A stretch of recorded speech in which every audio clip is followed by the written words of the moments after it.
Modern Love, the podcast, is supported by... Produced by the iLab at WBUR, Boston.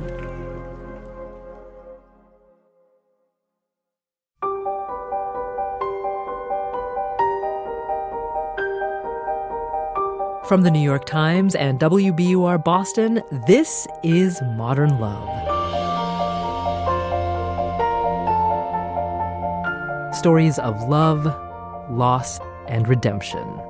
I'm your host, Meghna Chakrabarty.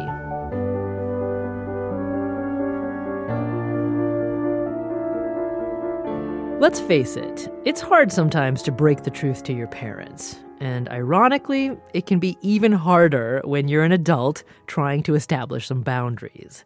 That's what Sung Woo discovered when his mother's culinary intrusions began to affect his marriage. Sung's essay is read by Kumail Nanjiani and Emily Gordon, the husband and wife team behind the movie The Big Sick. It's just been nominated for an Academy Award for Best Original Screenplay. Here they are, reading Overfed on a Mother's Affection. My mother held out a Tupperware container of chicken thighs and drumsticks, roasted with kimchi, bell peppers, onions, and scallions. It's a great dish, one of my favorites. No, I said. My mother and I don't fight often nowadays because I'm 41 and she's 72 and we lead separate lives.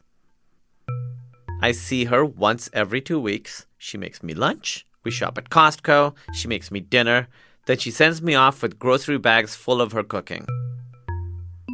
We've been on this schedule for the last 8 years since my father passed away. But on this evening, near the end of my visit to her senior apartment, I could tell we were going to argue. Just take it, she said.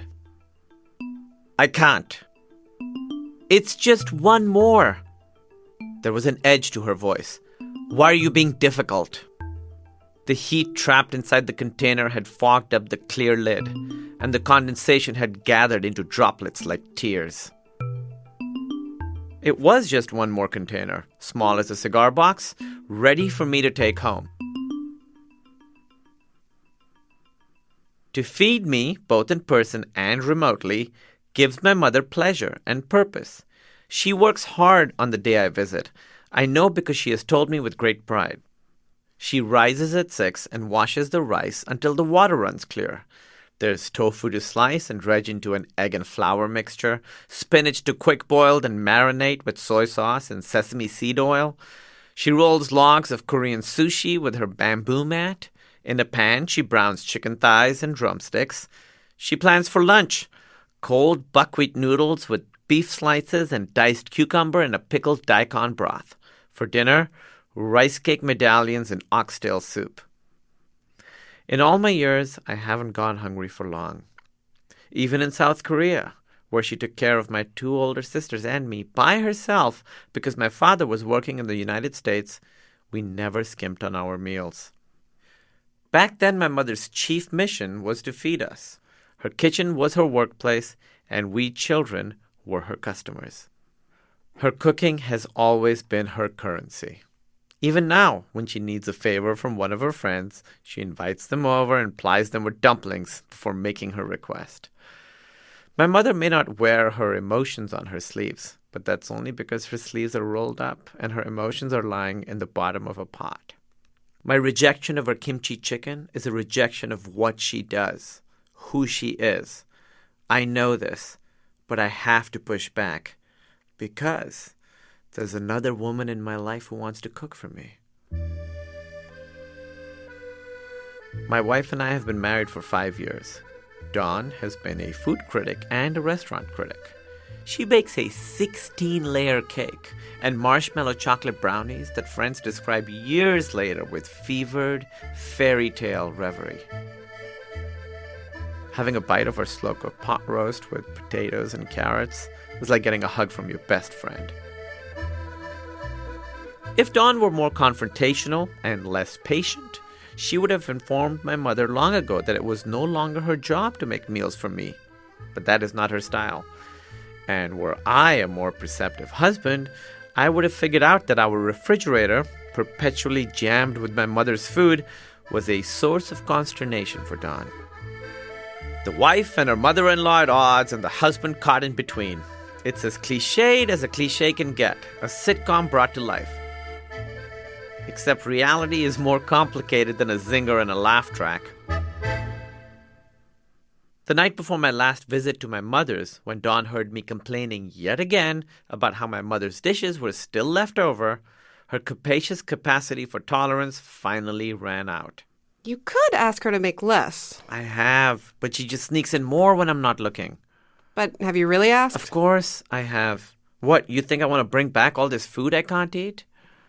We were on the verge of an argument, and then we went over the edge into the angry abyss. After a few slammed doors and a day of uneasy silence, we had vented enough to sit down and dissect the path of this particular quarrel. The post-game replay of an argument is tricky business because tempers can flare as we backtrack to the trigger point, but we almost always find it helpful. We eat separate meals. You eat your mom's food, and I eat what I cook. Once I'm done with her food, I eat what you make.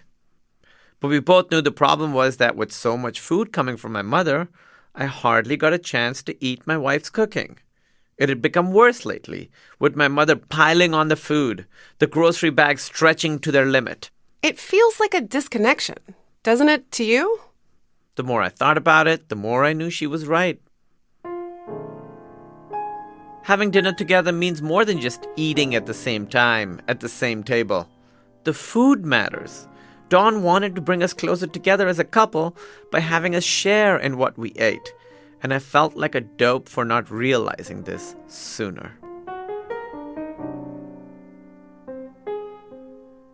We talked about ways we could stem the tide of my mother's cooking into our household.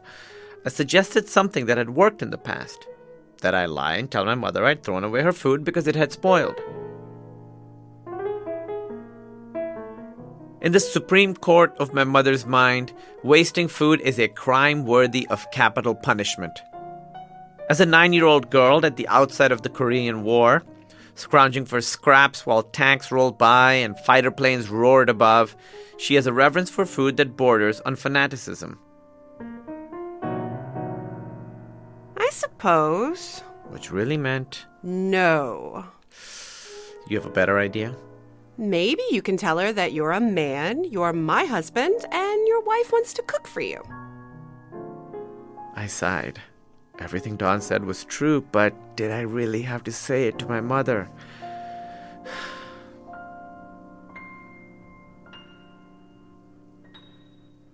That night I dreamed of my father, something that doesn't happen often.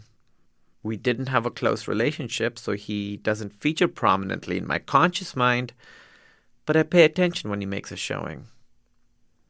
I can't remember where the dream took place, but there he was, sitting in an armchair, looking content and carefree.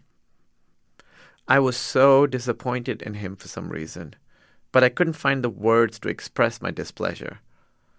I woke up frustrated. Just as I brushed my teeth and washed my face, I let my inner Freud do his thing.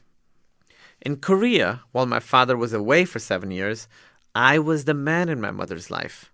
When our family reunited in 1981 in America, I could play just the part of the son.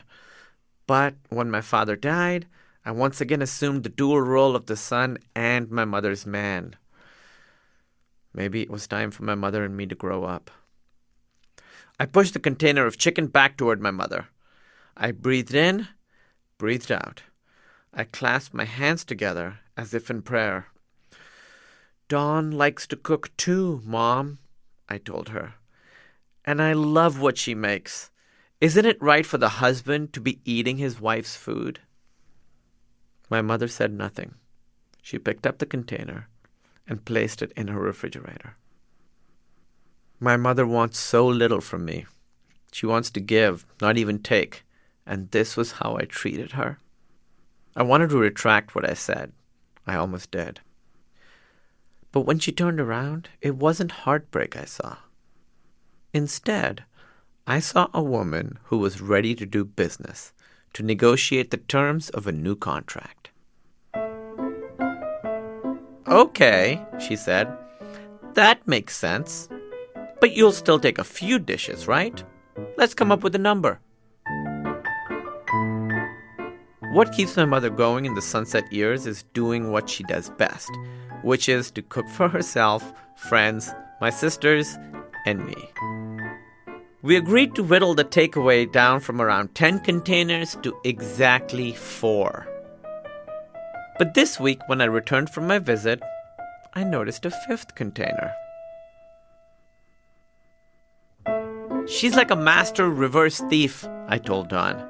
I even tied the bag closed, but she stuffed it in there somehow. My wife shrugged. Yeah, at least there isn't too much of it. Underneath the circular lid of the 5th container were steamed shrimp, 6 of them, finger-sized, peeled, and deveined. I held one up, a white and pink crescent that resembled either a smile or a frown, depending on how you looked at it.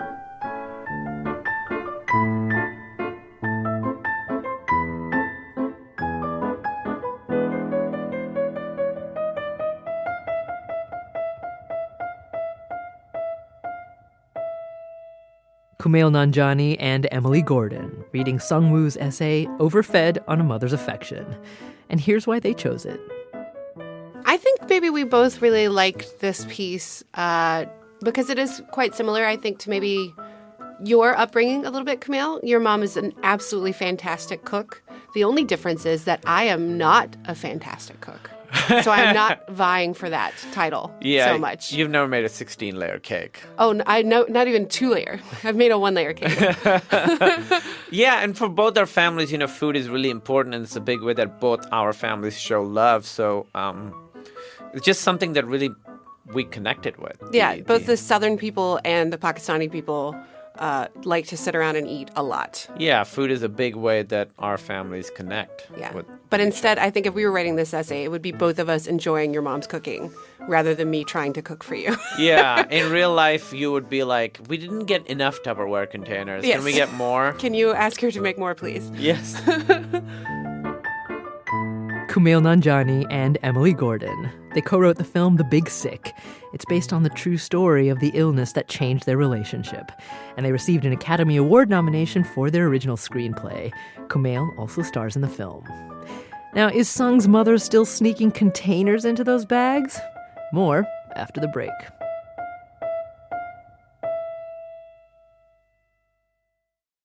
Sung Woo still visits his mother every 2 weeks, and that Costco trip, those lunches, and the many containers of food, it's all still happening. They've expanded to 6 now. It was 4. 6 because my mother has convinced me that 2 of them are fruit, and that's not really food, according to her definition. So I have Dawn's support, but my mother still tends to be quite sneaky. What she's doing now is she's incrementally increasing her portions. So since there's a limit now in the number of containers, she's kind of putting more food into me. Sung doesn't cook much himself. He says he used to in college, but he wasn't very good at it.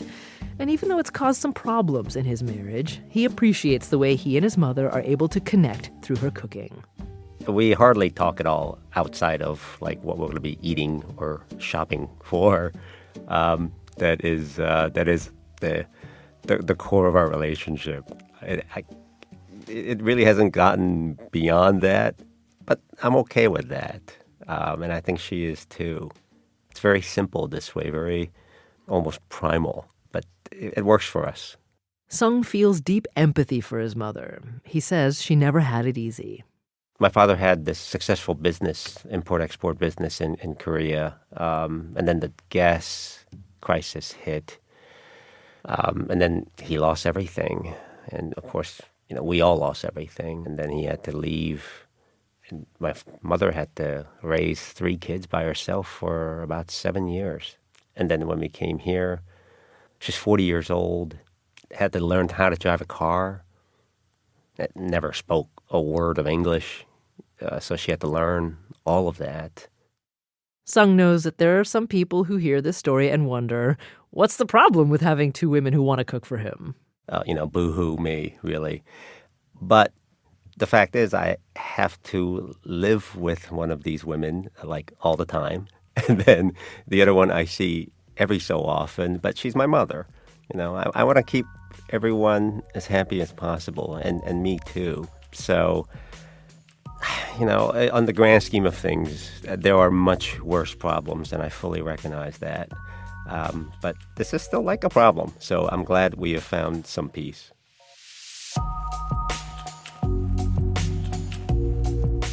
Sung Woo, he's a writer. He lives in New Jersey with his wife, Dawn.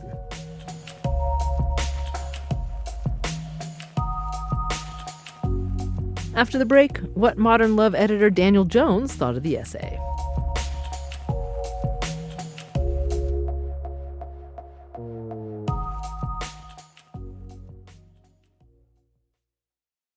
Dan Jones says that to him, this piece is about how we accept love and how we express it.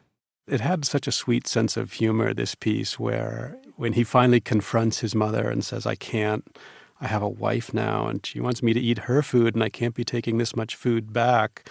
And instead of feeling very stung over that rejection, the mother turns around ready for negotiation, and she's like, okay, well, how about 4 containers instead of 10? And then she slips in a 5th container on the next visit. And just those ways of like, okay, how much of you can I hang on to? I just thought that was so poignant.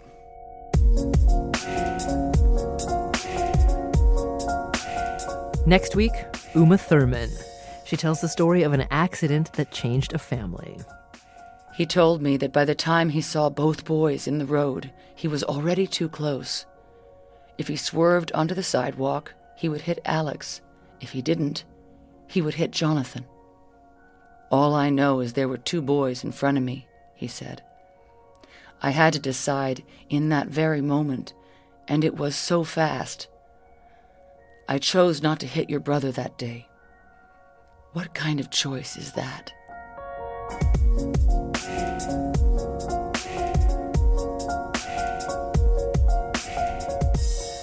Modern Love is a production of The New York Times and WBUR, Boston's NPR station. It's produced, directed, and edited by Jessica Alpert, John Perotti, Amory Sievertson, and Caitlin O'Keefe. Additional sound design by Matt Reed. The idea for the Modern Love podcast was conceived by Lisa Tobin. Iris Adler is our executive producer. Daniel Jones is the editor of Modern Love for The New York Times and advisor to the show. Music for the podcast, courtesy of APM. I'm Meghna Chakrabarty. See you next week.